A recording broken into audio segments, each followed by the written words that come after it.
right, folks, strap in because we're about to take a wild ride down the rabbit hole that is the New York legal system. A place so twisted and tangled, it would make Alice think twice before jumping in. At the center of this legal labyrinth is none other than our former commander-in-chief, entrepreneur, and media spectacle, Donald J. Trump. Yes, the man who once sat in the highest seat in the land is now facing a dilemma that seems straight out of a Kafkaesque nightmare. Trump is staring down the barrel of a $464 million civil fraud judgment. You heard that right, $464 million, a number so large it makes the national debt look like chump change. And where does this astronomical figure come from? None other than the lawsuit led by New York's very own Attorney General, Letitia James.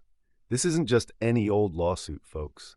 This is the legal equivalent of David versus Goliath, if David had the entire New York State legal apparatus at his disposal. But here's where the plot thickens. Trump's legal team claims that securing an appeal bond for this gargantuan amount is akin to climbing Everest in flip-flops, a practical impossibility. They've been scouring the land, approaching not one, not two, but about 30 surety companies, and have come up as empty-handed as a pickpocket at a nudist colony. The drama escalates when we consider that, just a while back, a New York appeals court judge turned down Trump's request to delay the hefty payment. But in a twist worthy of a Shakespearean drama, the judge allowed Trump and his progeny, the mini-Trumps if you will, Donald Jr. and Eric, to continue running their empire. This decision came hot on the heels of a ruling that initially barred the trio from operating their business in the Big Apple for up to 3 years.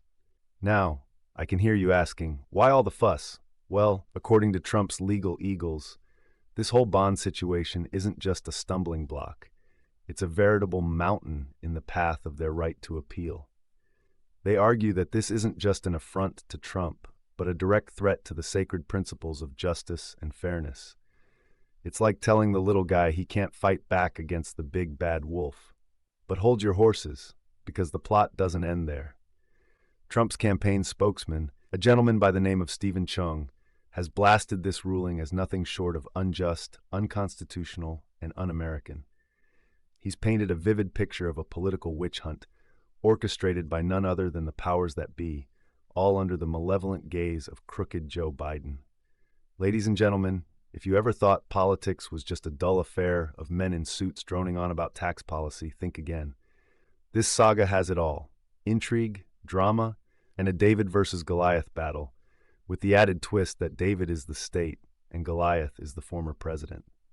As this saga unfolds, one thing is clear: the Trump legal drama is more than just a lawsuit.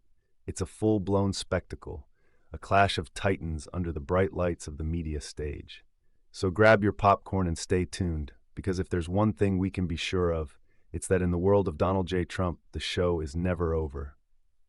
And the final act is always full of surprises.